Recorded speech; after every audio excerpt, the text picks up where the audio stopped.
Good afternoon. My name is Delmi Cuellar, and I am the Interim Finance Director. And tonight, thank you for joining us tonight for this community budget meeting. And if you can go to the next slide. Here are some resources that are available on the city website. We have the city council meeting presentations, documents, presentations are available. Budget documents are also available, annual comprehensive financial reports, and Richmond financial transparency. Here is an overview of tonight's agenda, some of the items that we are going to cover. We're going to review the city services, overview of the budget highlights and challenges, obligations and liability, community survey. We're going to talk about the American Rescue Plan, the community needs and assessment, Measure U and gross receipts, revenue and expenses, the next steps that we are taking, and then at the end, we're going to allow time for questions and answers. The next one is the organizational chart and structure for the city of Richmond. And this is also available on the city website under budget. Next. And I believe these are some of the city services that you can find on the city website. We have community services, business for business services, and you can find the finance department in there, planning. Under public safety, you can click on the fire department or police department in order to identify some of the services that are available or other services that we have. And below you can see the city website. On the county side, you can find the website is listed in there, and you can see some of the services that are available for the community, like animal service, child support, health and human services. And I think that's about it. Next one. Here are some of the affordable housing questions that I believe came up. Some questions in the previous meeting, and this is only a list of the available affordable housing. And I believe somebody else will be addressing more on this information that we have available. Thank you. I believe now we have Shasa that will give us an overview.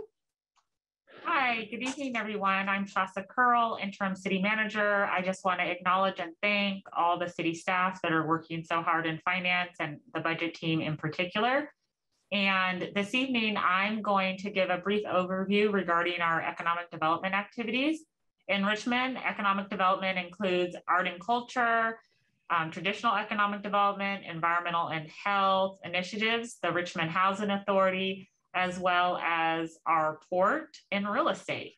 So one of the things that we work really hard to do is to make sure that we are engaging with the arts community. So we have a public art mini art program, and so far there's 13 projects in progress this fiscal year. Also, we are working, very thankful to Thomas Amolo in the city manager's office, our senior management analyst. He's working on a cannabis equity program. We received $1.3 million from the state of California. And we are working very hard to comply with SB 1383 to keep the environment clean.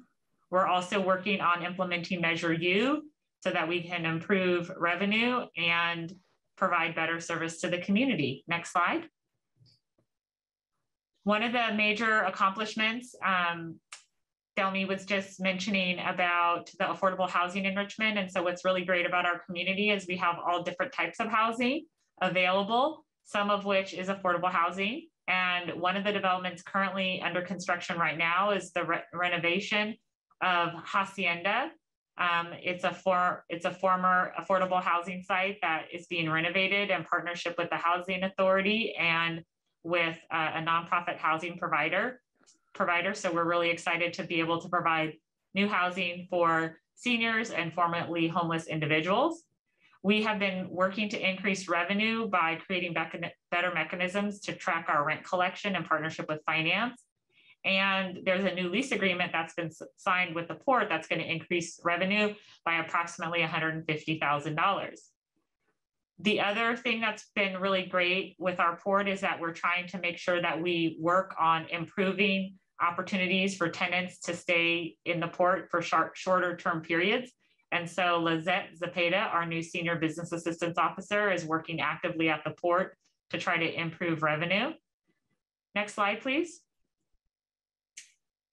In terms of our financial matters, Rita in our finance department has been a great help in working collaboratively with Delmy and other staff to improve the financial situation and address some of the outstanding financial matters for the Housing Authority, which has been an ongoing challenge because unfortunately, historically, the federal government hasn't provided enough resources to fully support the Housing Authority. And so the city has for over a decade been providing a subsidy. And so now we're working to track that and monitor it and to get all of the housing renovated in partnership with nonprofit developers. Next slide.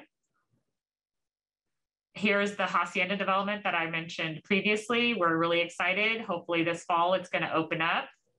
You can see it's there under construction right off of Barrett. It looks lovely. Next slide.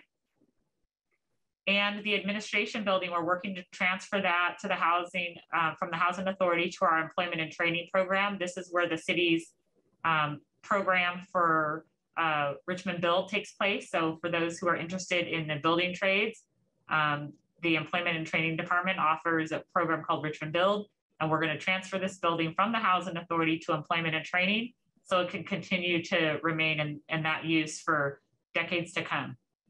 Next slide. We're currently working with McCormick Baron Salazar and Richmond Neighborhood Housing Services to update Nystrom Village. Next slide, please.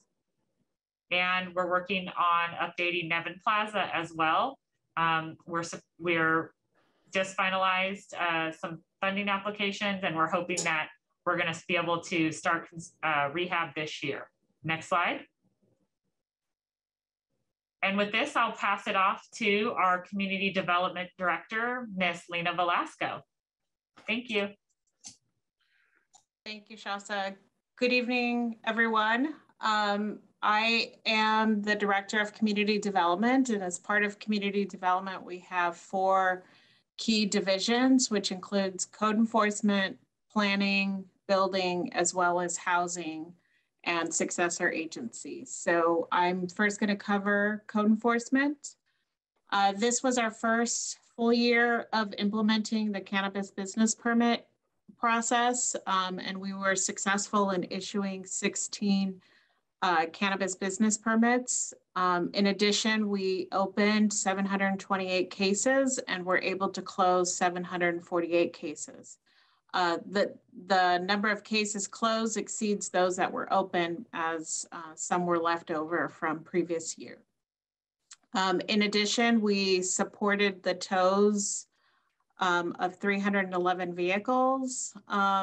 And this is typically on private property, not on public streets. And a lot of these are inoperable vehicles or vehicles that are unregistered or have been abandoned on private property. Some of the major goals for the upcoming fiscal year includes implementing a process for alcohol, tobacco, and taxi permits. And this is in response to the regulatory unit within the police department being eliminated and some of those responsibilities being transferred over to code enforcement. In addition, we hope to expand the enforcement of cannabis business permits through enhanced inspections, as well as expanding the enforcement of the residential rental inspection program. Oftentimes there's requirements to do follow-up repairs to pass inspections. And so we want to make sure landlords are following up on their obligations to maintain safe housing within the city. Next slide, please. For planning and building, we were successful in issuing 2,981 building permits. So this is a variety of new construction, repair work, as well as replacement work.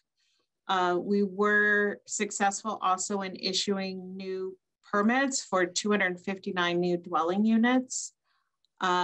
And so some of that includes accessory dwelling units as well as subdivision projects. One of the big upticks in our permits this year is accessory dwelling units, and we issued 70 permits, as well as approved 97 accessory dwelling unit applications. And so we expect those units to come online soon.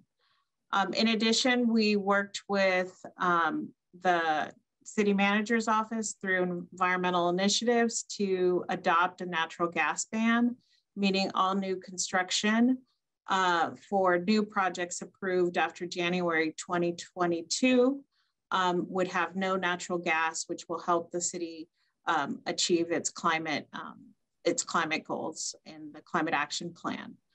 We were also successful in receiving funding for preparation of the Hilltop Area Specific Plan.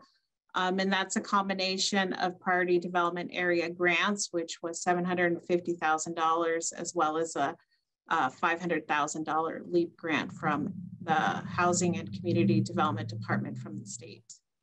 Some of the major goals for 2022-23 would be to continue to implement technologies that help improve our permitting process. That is one key benefit that we had from the pandemic, is that we now have online permitting, as well as we're able to do plan check without having to print documents. So that saves trees, papers, as well as storage space for the city.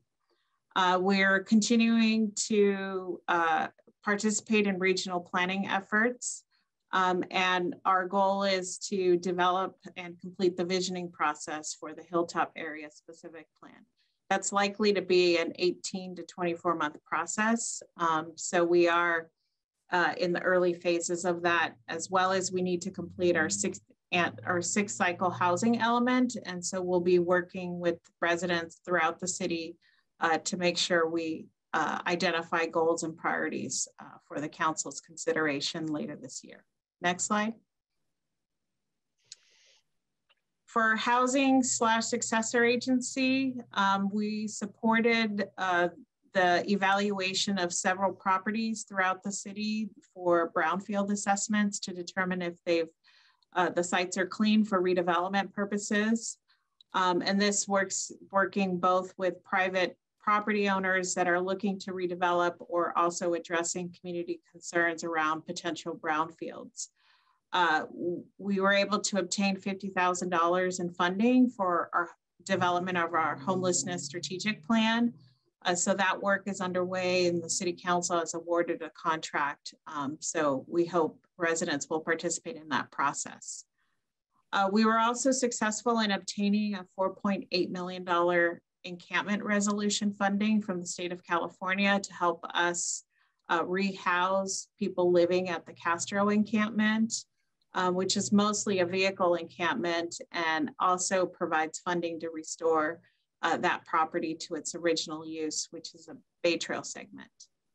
Some of the major goals is to hire a housing manager to help implement many of the goals and programs that get identified both in the homelessness strategic plan, the housing element, as well as development of our housing equity roadmap to make sure we're addressing housing needs for our Richmond residents. We would also like to begin to start the process of disposition of our surplus properties. Those were identified by the council in 2021. And so we'd like to start the process of marketing those sites to the development community to get those developed. And next slide. Thank you. I will pass it on to the police department. Good evening, everybody. It's a pleasure to be with you this afternoon. On behalf of Acting Chief Terone, he couldn't be here. My name is Timothy Simmons. I'm a captain with the police department, and I'm happy to discuss the police department major accomplishments and goals with you. In 2021 and 22, some of our major accomplishments were much like many departments within the city. We had to reduce staffing levels that affected the department and how we were structured last year. So there was a great deal of effort put into restructuring our investigations division and restructuring a lot of how we deploy patrol officers. to account for the reduced staffing. And what that allowed us to do is really evaluate our workflow efficiency, evaluate how employees collaborate with each other, and deploy in a different manner to continue to improve service to the community with our current staffing levels. Also with the pandemic, we started to as the pandemic transitioning to an endemic, we resumed key police department community-based initiatives that have become a staple within the city of Richmond, such as Shop with a Cop, Coffee with a Cop, and the various holiday food and toy drives. In fact, we increased our holiday food and toy drives last year by partnering with some other nonprofit organizations in the city that were looking to support folks that were in need during the holiday season. Internally, we conducted promotional testing for all ranks. And this is the first time in a long time I could remember where we've been able to actually do that. We conducted testing process for the rank of officer to sergeant, sergeant to lieutenant, and lieutenant to captain. So pretty much at every level, we established new eligibility lists for upward mobility within the organization. The testing thus far has resulted in the acting chief being able to promote 3 brand new lieutenants, which represents an addition to our management team. And for the first time in probably about 12 to 13 months, we've been able to deploy watch commanders or managers on every patrol team, which gives us improved management oversight and quality control to our first responders that are assigned to the patrol bureau. So that was a major accomplishment for the police department last year. As we look to 22, 23 for our major goals, there are several things we're looking to do. Just to highlight a few of them, we're looking to reestablish the traditional community policing strategies that involved police personnel and community members interacting in person. A lot of these things kind of came to a screeching halt in 2020 when the pandemic first struck, and they've been on hold ever since. A lot of those in-person events and in-person activities where officers and community members and business owners are able to really interact in person are a foundational part of what our community policing strategy has been in the past. And we're looking forward to resuming that as we're seeing what it looks like to live in an endemic. We're also hoping to resume our in-person community safety academy, which has been a tremendous success for us in the past. We're looking to improve our recruiting and our hiring department-wide. We have several open positions within the police department. So even if you're not interested in being a police officer, we do have other professional staff vacancies within the police department, within our property vault, our records unit, civilian crime scene investigators. So if you are looking for a job in law enforcement and you want to serve your community, but maybe being a police officer is not up your alley, we do have other vacancies. So we're looking to recruit and hire department-wide to fill those vacancies. To do this, we're looking to establish a comprehensive recruiting strategy that really focuses on being proactive, creative, out-of-the-box thinking. We want to continue to enhance our social media presence to reach this current generation of young folks that are looking to get into the profession and to connect with other folks that might already be on those platforms. The Reimagined Public Safety Task Force that was established some time ago has come up with some really good ideas and initiatives. And so another goal that we have moving into this next fiscal year is to really look at how we can partner with them with some of the recommendations of transitioning the responsibility of police officers being first responders to mental health and unhoused calls for service. We'd like to really start that transition and see some of those initiatives get up and running where officers can focus on other calls for service that are more in line with what requires a police officer, and we can get some of those other social services up and running. So that's a major part of what we'd like to see happen this year. And then lastly, we would like to develop and adopt and implement a comprehensive department-wide wellness program.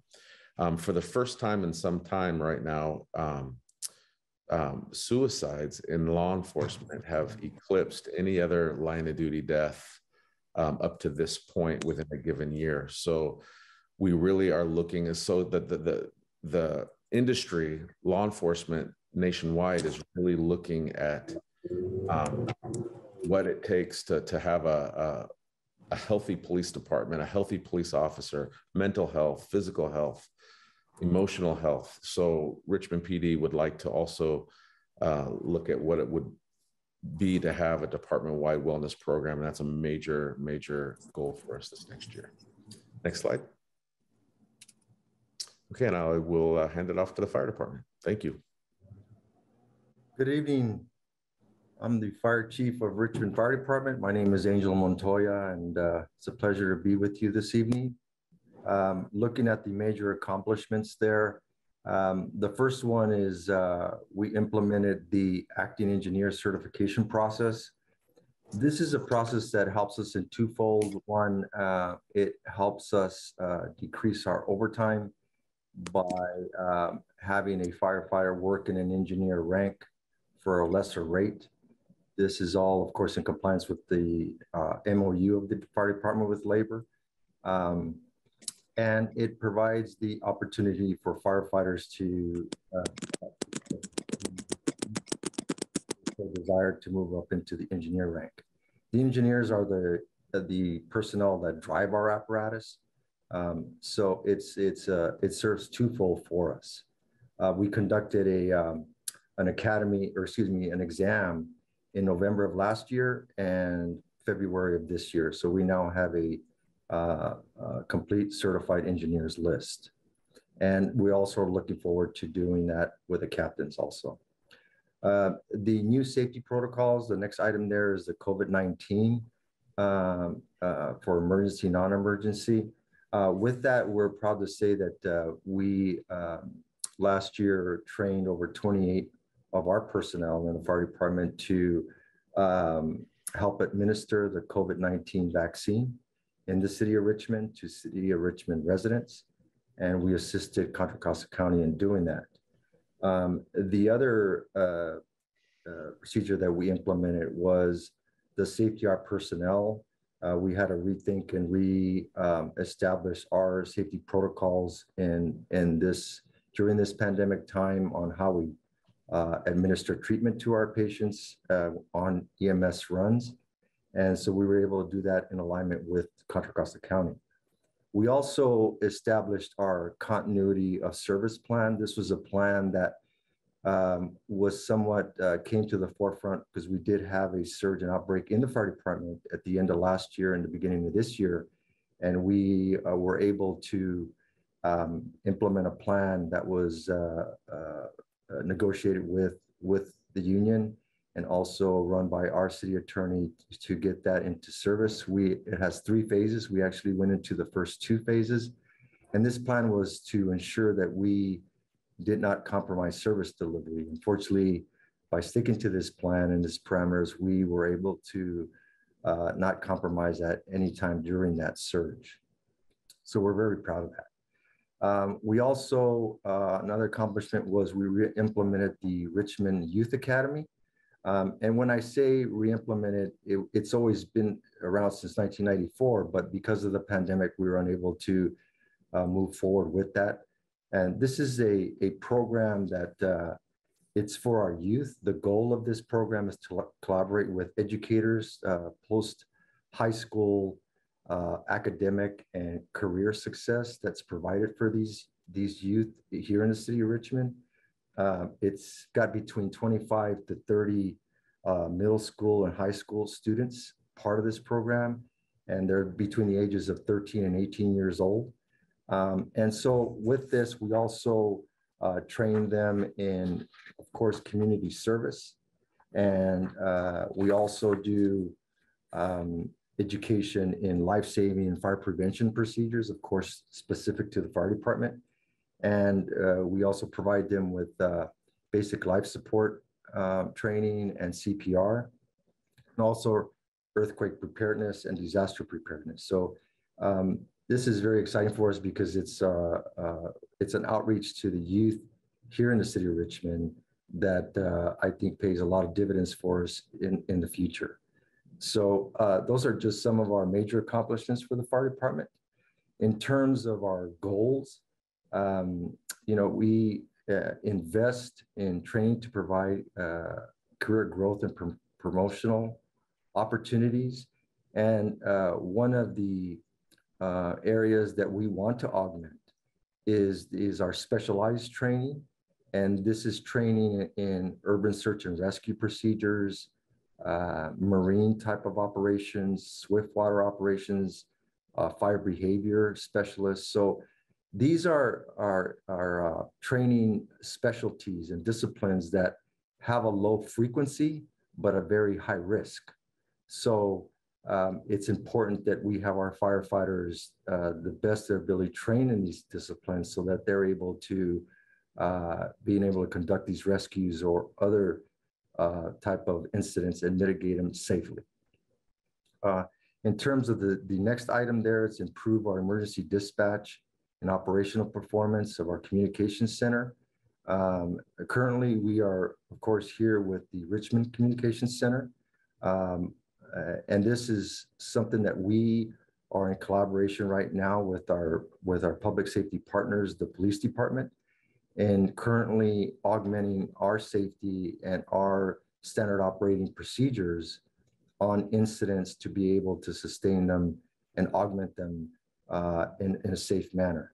We are currently doing that, but there's areas that we can augment to ensure the safety of our members and our ability to interact with other agencies that surround us that are dispatched by Contra Costa County Communications. So we're excited about this. We're exploring different options, and those options include the augmentation of our Richmond Communications Center, which is called a Mark 33 computer-aided dispatch.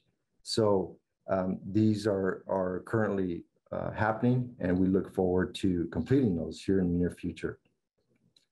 The last one is engage in modern fire recruitment efforts and recruit talented and diverse group of firefighters. As a fire chief, this is very important to me, that our workforce reflect the diversity of the city of Richmond.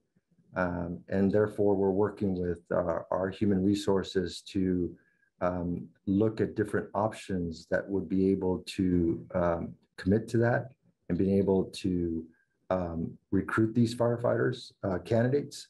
So this is, again, an exciting area for us that these options now take us, I believe, to that next level where we're able to commit to that and being able to do that here in our next recruitment process, which is currently in that process.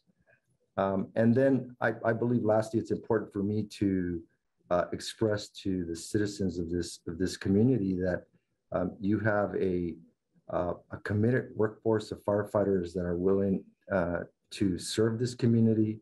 They have the passion to do so. They are your fire department, and we are all here to serve you. So with that, I would pass that on to our next presenter. Good evening. My name is Teresa Fairbanks. I'm the representative for Human Resources. I'm here in place of our director, Anil Camello, who couldn't be here this evening. I'm definitely proud to present for our department on the fiscal year 21-22 major accomplishments. This past year has definitely been challenging due to the COVID impact, but I want to recognize our risk division that worked with the county and our city's committee to stay as apprised on the ever-changing circumstances that COVID brought to our agency. We also negotiated multi-year labor MOUs with 4 of our bargaining units. That is a tremendous accomplishment.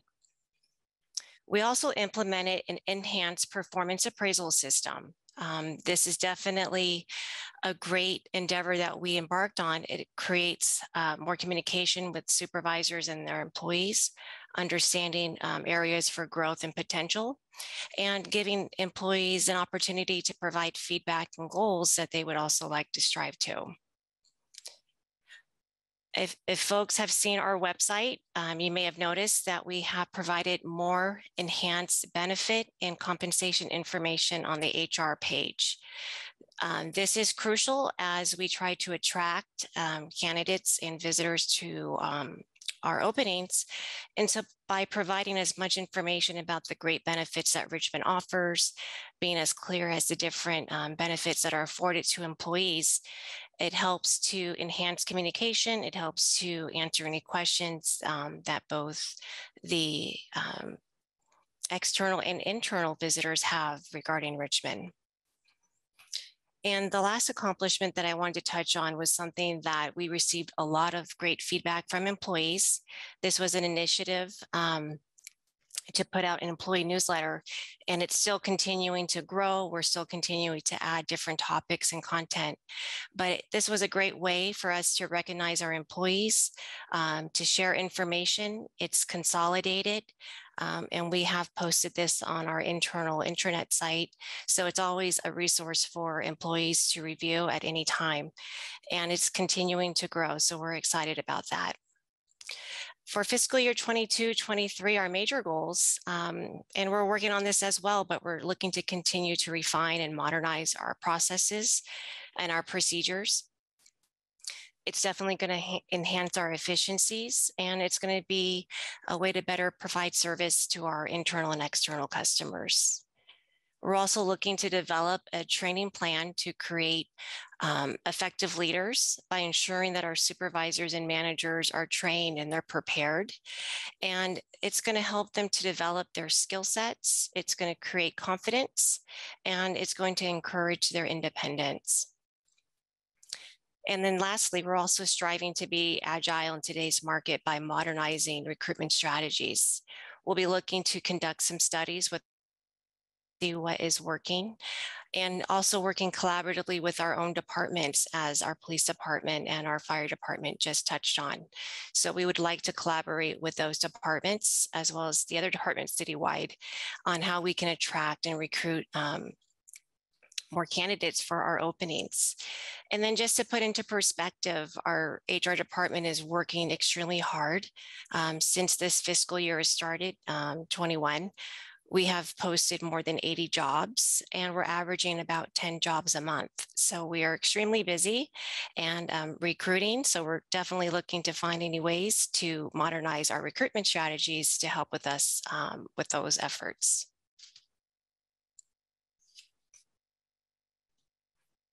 And that concludes HR. If we want to go to the next slide. Good evening. This is Sue Hartman, Director of Information Technologies, including IT Team Awesome.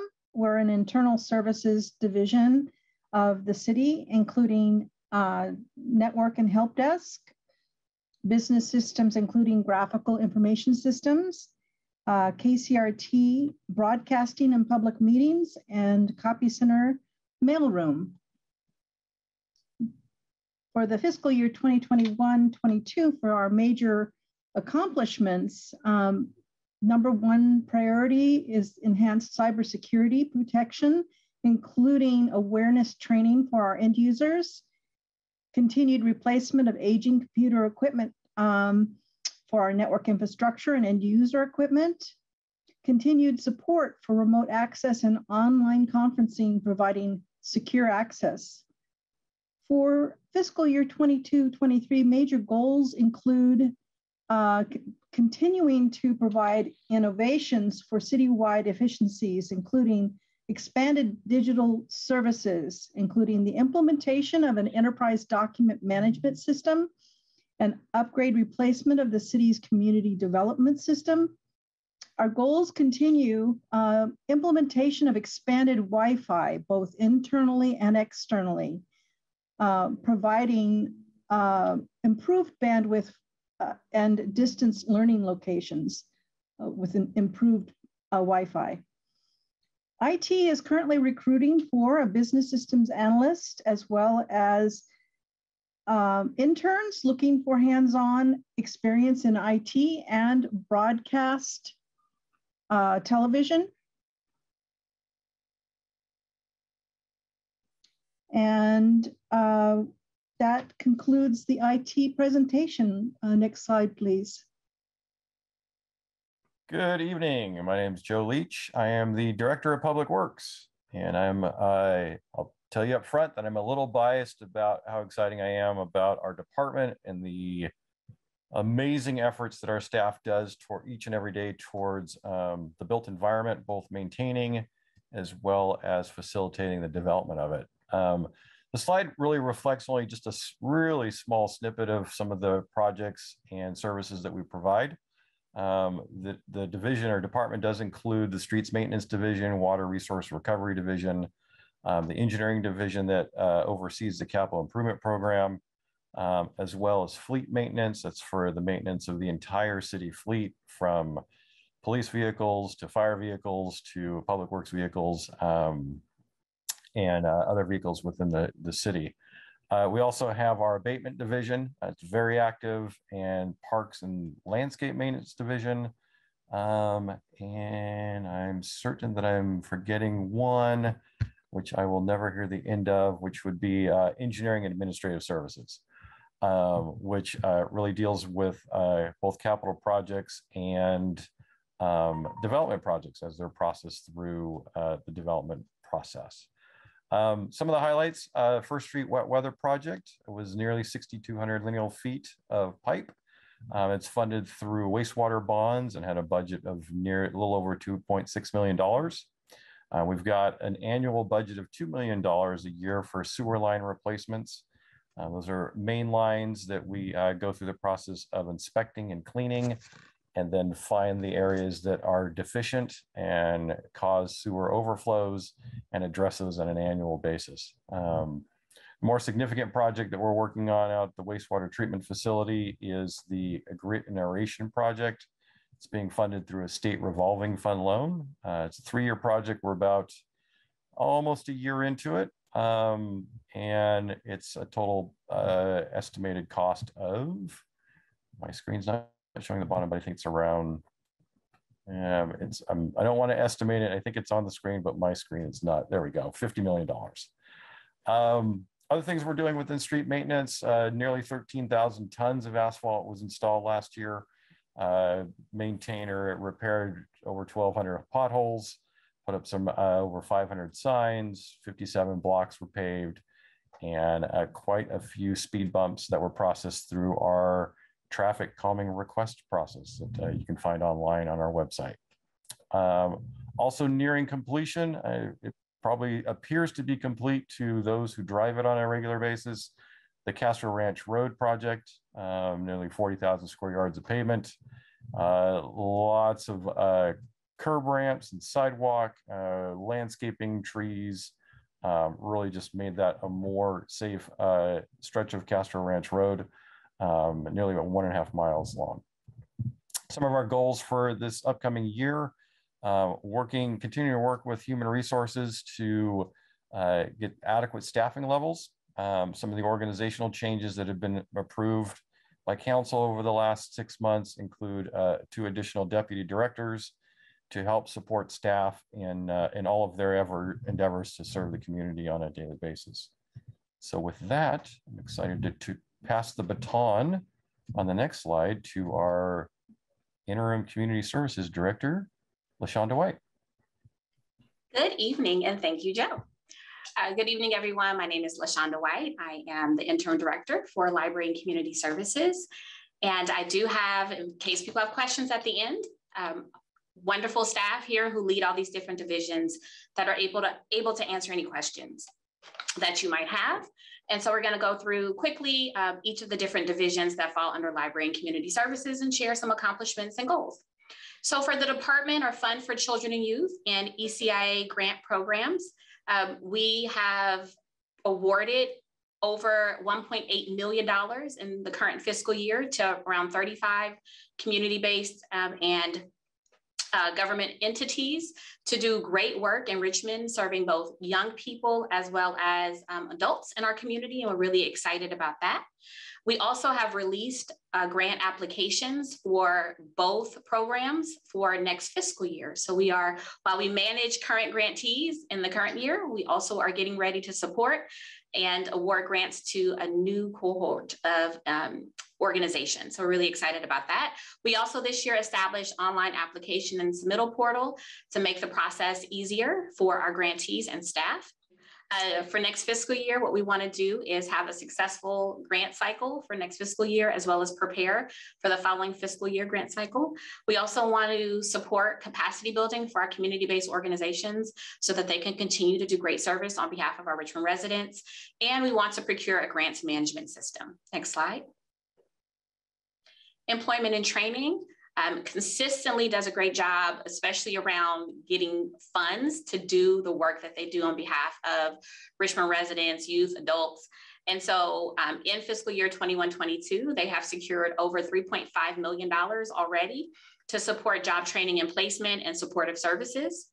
They also, during COVID, were able to provide support to over 250 Richmond residents and families with gift cards and stipends to help them through COVID.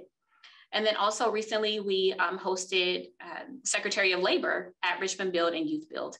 And they celebrate the great work with us that these programs are doing.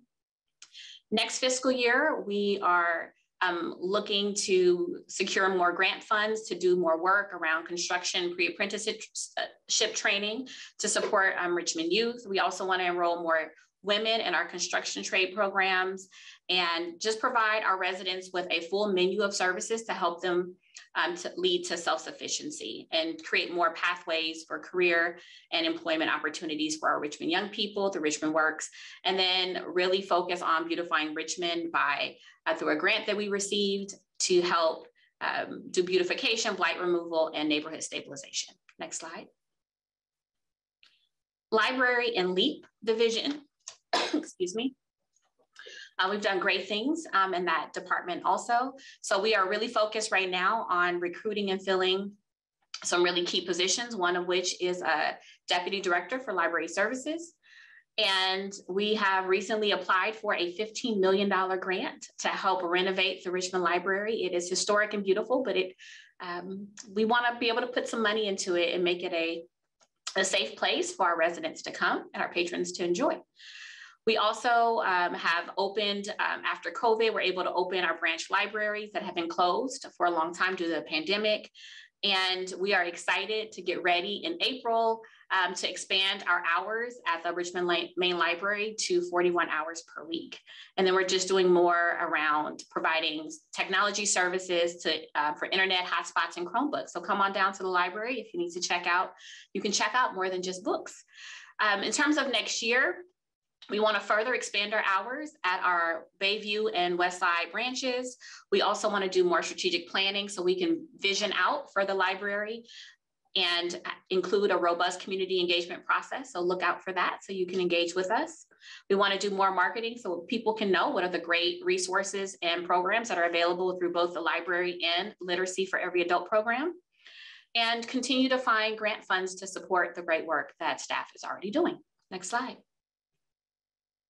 Office of Neighborhood Safety for fiscal year 21-22 as a part of, through COVID, and as a part of that, and they're still doing that to make sure that the residents in Richmond who participate in ONS and the services provided have a just recovery from COVID and feel supported. They have passed out PPE, groceries, and essential items to fellows in their program.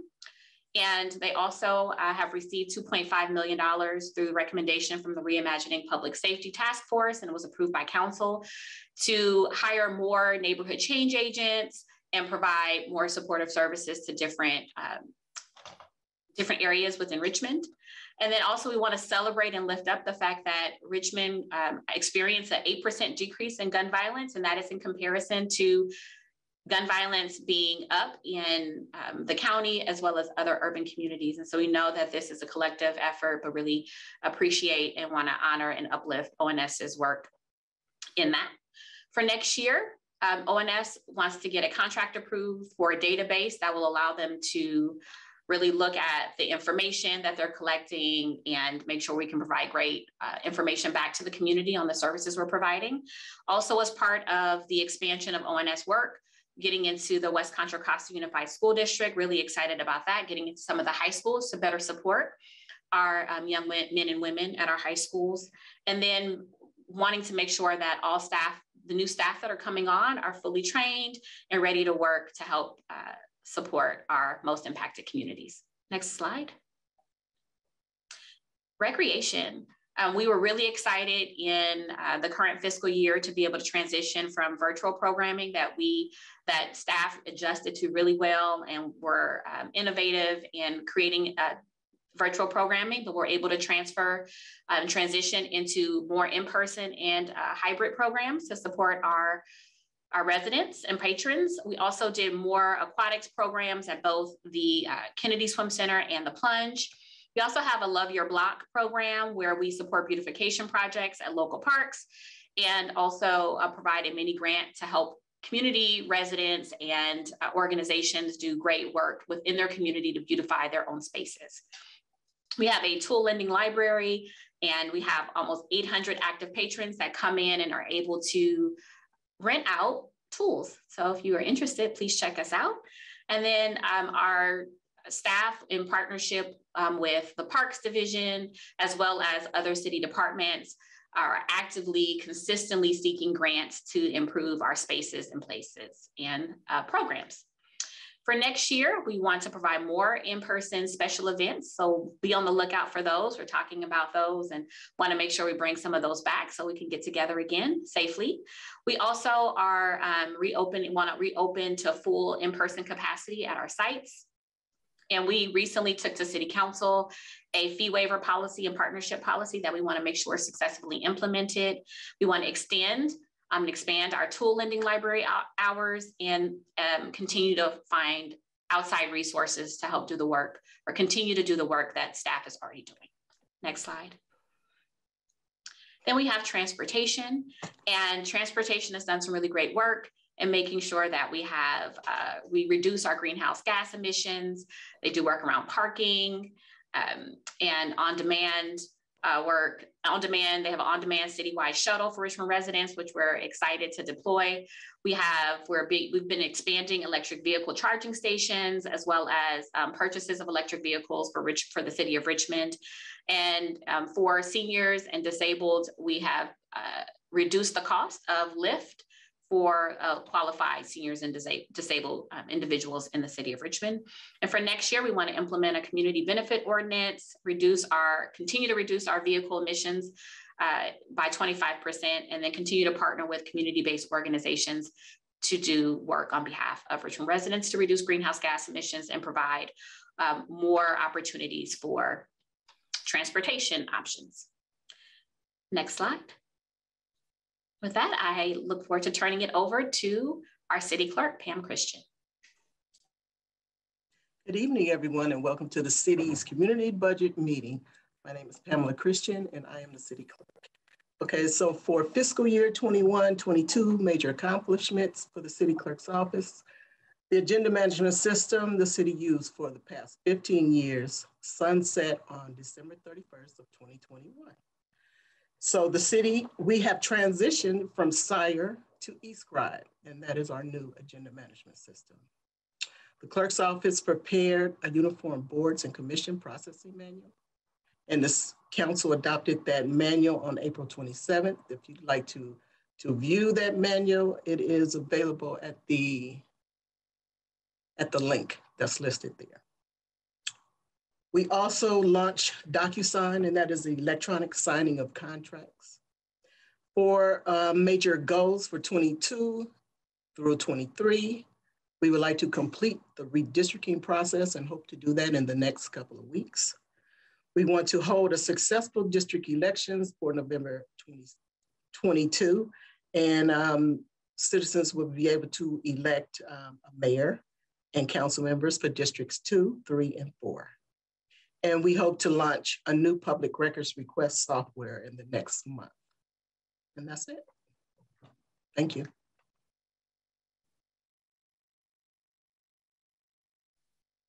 Good evening. My name is Delmi Cuellar again, and tonight we're going to review the purpose and the budget process. And to start, the budget serves as the policy document. It's a financial plan that we follow throughout the year, and this is for the budget 22-23. It serves as an operation guide and in a communication device. The purpose of the budget or the goal is to implement guidelines and fiscal policies that were approved by City Council, also focus on the revenue enhancement, consider the impact of COVID on services and evolve services delivered accordingly, and increase staff retention and recruitment, increase cash reserves to 15%, increase bond rating, eliminate pension obligation bonds, and these are only some of the goals on the budget. This is the budget development key dates. And as you can see, we started with the budget implementation on December 9th. Right now we are doing the community meetings. We already had 3 meetings. This is the 3rd one, which is March 31st today. And the next one will be April 11th. And then we have a series of meetings that we have scheduled, like for example, the budget meeting with the unions on April 28th, department presentation with City Council, is estimated April 19, the 26th, the 3rd, and the 17th. We have the first draft presented to City Council, a study session on May 3rd. And the intention is to have the budget approved by June 30 so that it can be ready for July 1st. Next. Financial highlights is to maintain a credit rating, to decrease the total negative cash balance, also to implement Measure U in gross receipts and business taxes. Also, we have the $27.7 million of American Rescue Plan, and we will be talking more about it later on the financial reports. Then we also have the $10.7 million on new grant recently received. Next, financial challenges. I think this is Antonio Bañuelos who will talk about. Thank you very much, Delmi. Good evening. And of course, we also face some financial challenges. COVID-19 continues to affect, I guess, the global economy, the national economy, and of course, Richmond's impacted to a degree. The city is facing rising pension costs that we need to address. Employee retention has been an issue, and that also needs to be addressed. We have a high level of unfunded deferred maintenance and improvements that need to be dealt with sooner rather than later. And the longer they are postponed, the costlier it is to deal with. Although we have seen an increase in the city reserve, the level is only at 12.5%. The city needs to get to the 15% to reach our own policy target.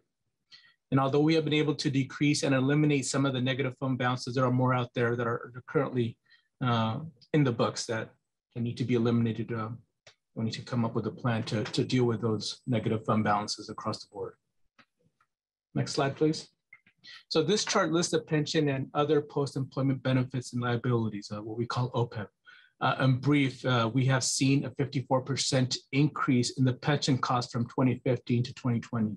We have seen some decreases in both closed pension plans and OPEB going down from 74% and 39% respectively from 2015 to 2020. So we're working on getting more recent numbers though. So this is data that's a couple of years old.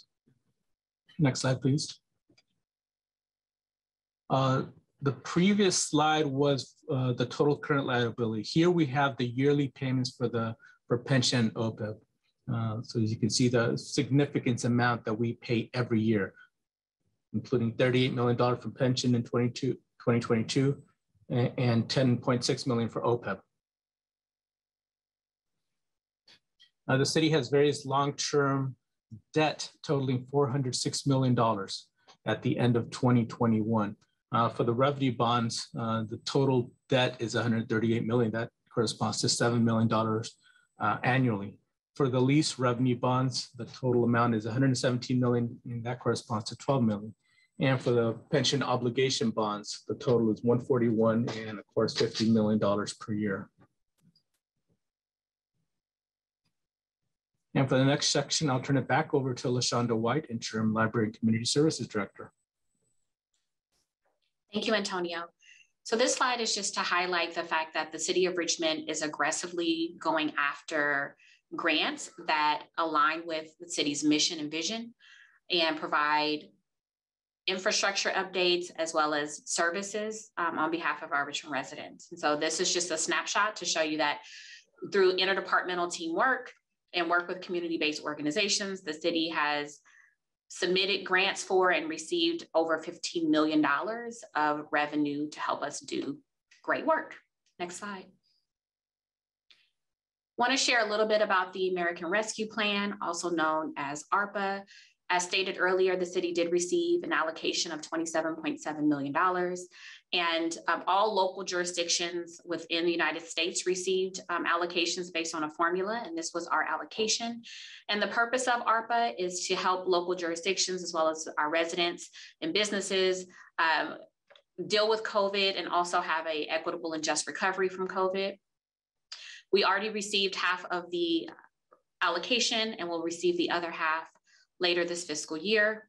We have to spend, per the rules of Treasury, we have to spend all of the funds by the end of 2026, but we have to obligate those funds by December of 2024. And we get guidance from and we do reports to the federal government. Next slide. Here are some of the uses of ARPA funds, and I won't go into all of these, but it shows you that it's everything from providing support to public health. So that could be around COVID vaccinations and providing opportunities for people to get PPE, to providing investments in water, sewer, or broadband infrastructure. And one thing that is really nice about ARPA and what's included in the language is that they really are asking local jurisdictions to do the work and to allocate funds through a lens of equity, racial equity. And so part of, and to do a community engagement process to really make sure we understand how we want to spend these funds. And so as part of that, the City of Richmond, starting next month, will be engaging in a robust community engagement process to help us determine how to spend our remaining funds. Next slide, please. So here's a snapshot of the 27-point budget, high level, $27.7 million received. This shows you that as part of the fiscal year 21-22 current budget, our city council approved allocating about $10.5 million to various projects, which are outlined here, everything from beautification to HVAC upgrades. And so we have over $17 million left to spend, and we want to hear from city staff, community-based organizations, our faith-based organizations, our businesses, and our residents about how we should spend this money to make sure we can have an equitable recovery, that we are leveraging our dollars in a smart way. And so we will be doing some work around that. Next slide, please. And here is a snapshot of a few of the projects that I just mentioned that we are doing. So with those $10.5 million, we're doing HVAC upgrades. We're also providing some support and revenue to the Richmond Rapid Response Fund, which is a great collaborative organization or a fund that was created as a result of COVID to help provide direct disbursements as well as rental assistance to those in need. And we're doing some work on the wonderful, our only turf field right now in Richmond, the MLK Park. So really excited about all of that. Next slide. Once again, be on the lookout. If we have time at the end of this, we'll do a little, have an opportunity for you all to engage with us on sharing some of your ideas and thoughts about ARPA if we have time at the end, but I will turn it back over to finance staff. Thank you. Hi, good evening, everyone. My name is Leilani Delacruz, and I'm the accountant too in the finance department. So I'm going to go over some of the revenues that the city receives, and this is a snapshot of the general fund at mid-year. So our mid-year budget for revenue was $190 million. The pie chart highlights that 75% of that general fund revenue comes from the big three taxes. Number one, property taxes at 24%, sales taxes at 27%, and utility users taxes at 24%. And then the other taxes make up 16% and has seen recent increases based on voter-approved tax ballot items, such as the document transfer tax, that changed within the approval of Measure H in 2019, and the business tax that changed with the approval of Measure U in 2019. And other revenue at 4% includes things such as rent, grants, charges for services, also includes fees collected by the various general fund departments, such as police, fire, and community services. And then finally, the operating transfers in to the general fund makes up 5% of the general fund revenue. And these are transferred from other funds when they receive excess funds that what is needed to cover those funds' direct obligations. Next slide, please. So this slide breaks out the detail for the general fund revenue. Again, the top three, which makes up 75% of the general fund, that corresponds to 144 million of the proposed 190 million mid-year budget. In the next few slides, I'll go into a little more detail for more major revenue streams, what it is, and what share the city gets. Okay, so for this one, the 1% property tax distribution. This pie chart represents the 1% property tax on your property bill from the county. So if a property is valued at $500,000, the county charges $5,000 as the ad valorem portion of your property tax bill. Of the $5,000 tax collected by the county, the city of Richmond gets $1,400. And schools, including the school district and local community colleges, get about $2,400. And then the rest goes to the county or other local districts such as AC Transit, East Bay Regional Parks, and East Bay Mud. Next slide, please. Thank you. So for this one is the sales tax distribution. So our current rate in Richmond is 9.75%. Like property taxes, not all of your sales tax stay in Richmond. For example, with a $100 purchase, you get charged $9.25 in sales tax. Of that, the city gets $2.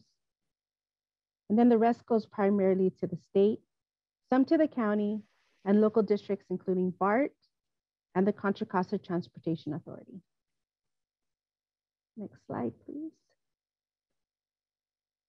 And here we have the utility users tax breakdown.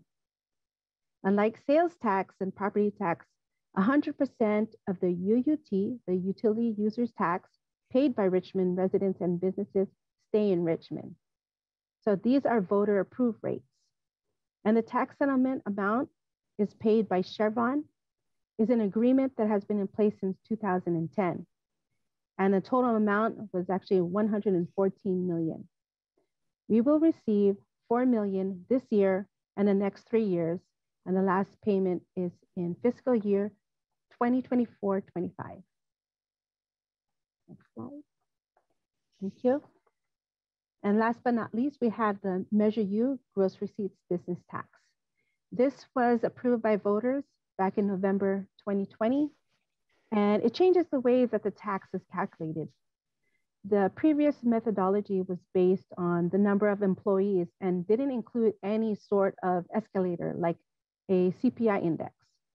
So the new methodology is based on the business gross receipts. So the tax is a percentage of the gross receipts. The rates change based on the business category and the amount of gross receipts that are generated. So the businesses making less than $250,000 pay the minimum tax of $100 per year. And it's estimated to bring an additional $3 million to $4 million for the city of Richmond. And currently staff are developing administrative rulings for definitions and interpretation and implementation. And so I'll go ahead and turn it over to Mubin Cotter, the city's budget administrator, for the next section. Thank you.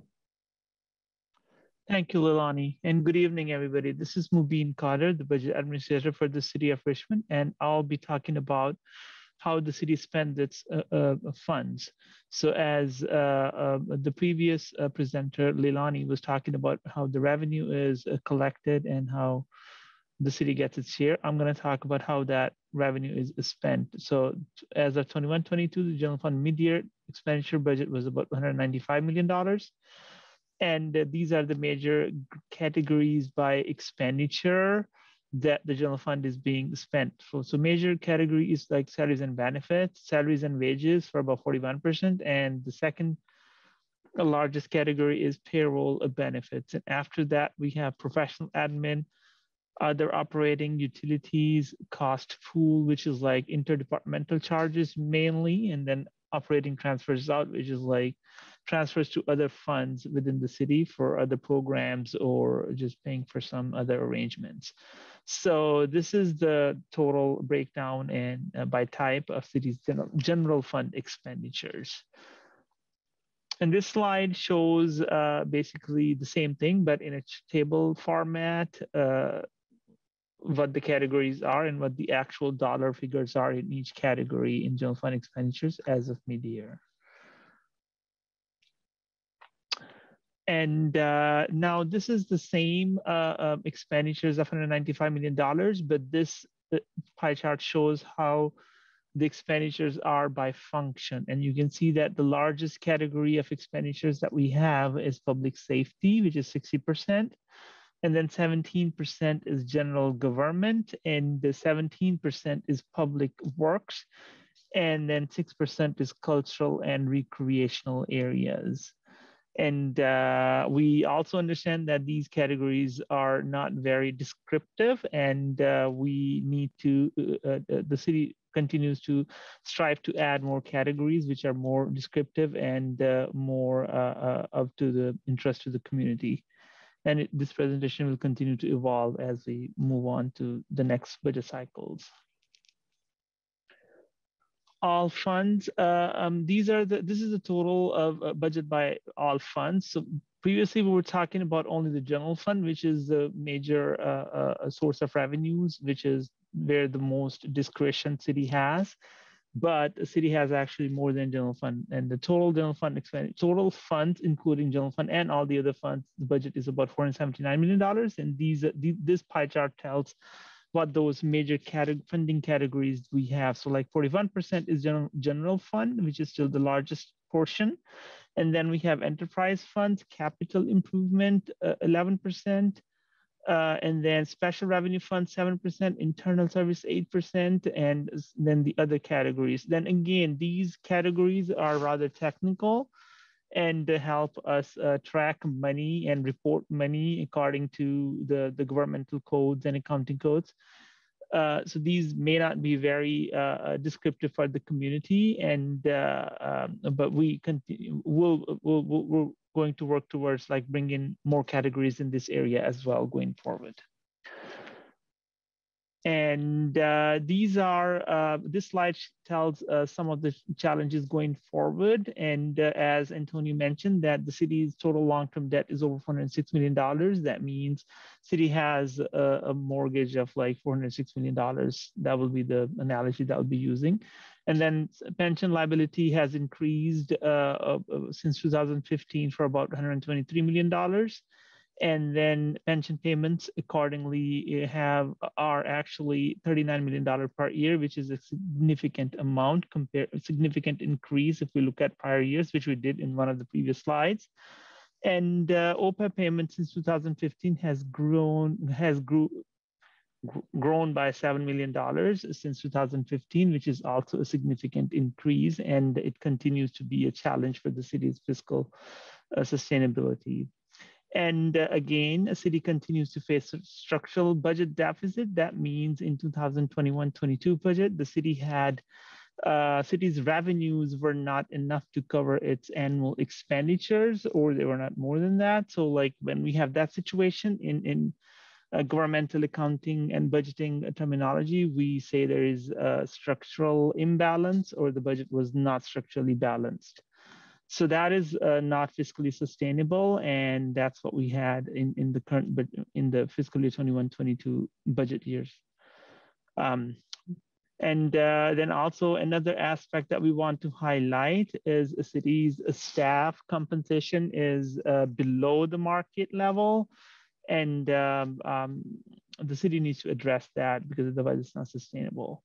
And then we also have, as Antonio mentioned, that we need to invest in facilities and fleet and the infrastructures of the city and the community that needs to use it. So this is just a small list of some of the challenges that we have. And future priorities, city will be focused on resolving pension obligation bond situation, and then also fund and implement class and compensation study. As I mentioned in the previous slide, that the city's compensation is below market level. And we also mentioned that there's a cap infrastructure improvement. There's a lot of deferred maintenance, so the city will be focused on completing capital needs assessment.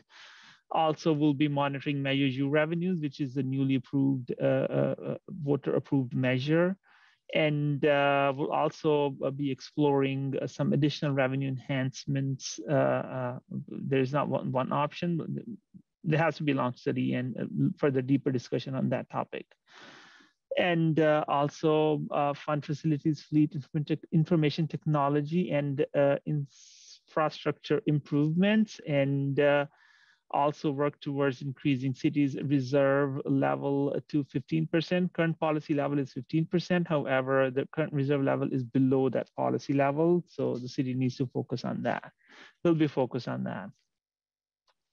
Next steps, staff is going to prepare 22-23 budget documents for the May 3rd City Council meeting. That's when we present the draft budget to the city. Next community budget meeting is actually on April 11th at the Richmond Neighborhood Coordinating Council meeting.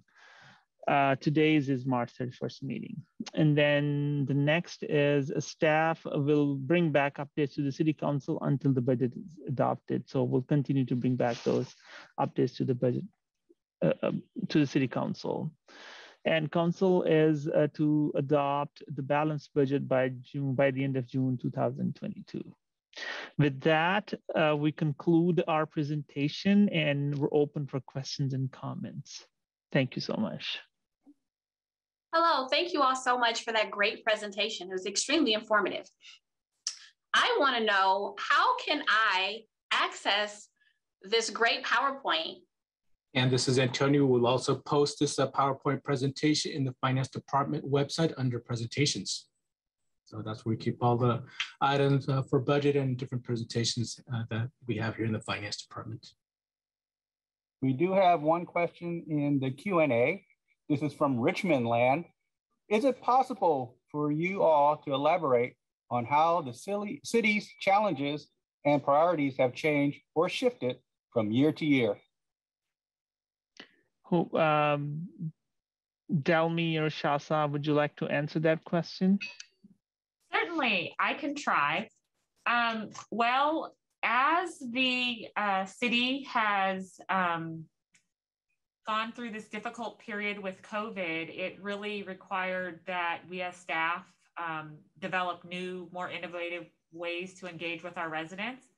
So we've tried to make sure that, to the extent feasible, most information is available online. For example, the Community Development Department, led by Ms. Velasco, has done an amazing job of automating a lot of the permit review process and enabling applications online. The same thing is happening with our IT department and finance team with business license renewal.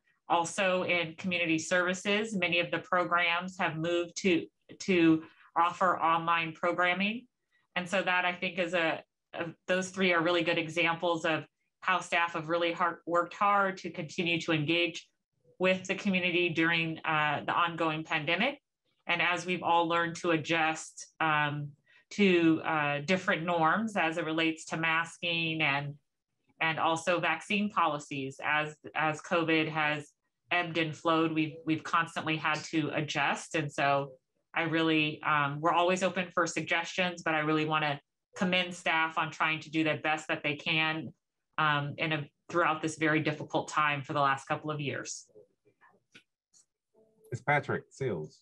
So I know LaShonda had referenced a kind of interactive component.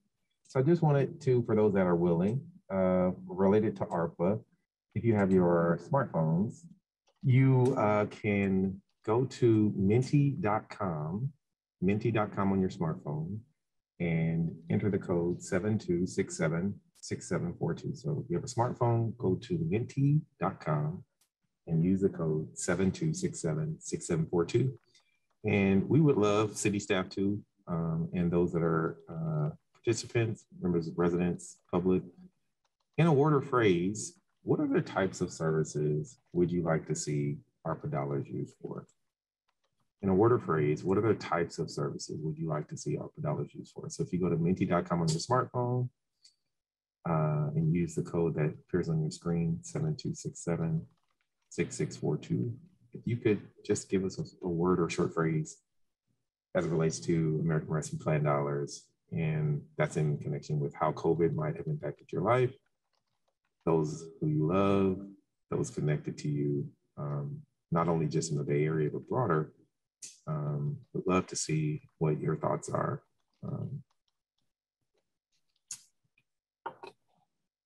And I'm so happy that some of you are participating. We really appreciate the feedback, and just want to get a plug for the upcoming ARPA Community Needs Assessment meetings.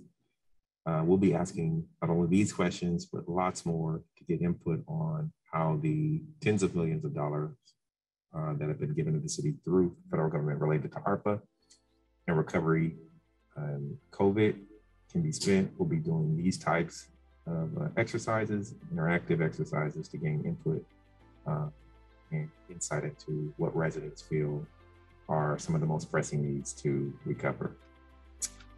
So LaShonda, if you have any other parting words.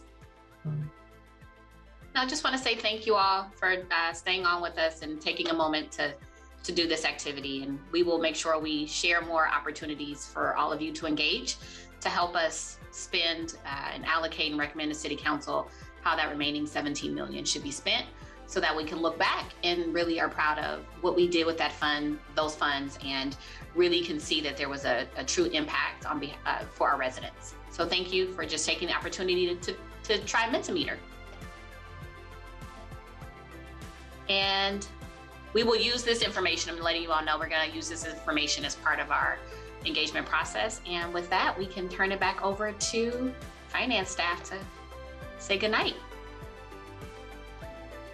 All right. Thank you so much, everybody, for the collaborative work, and have a good evening.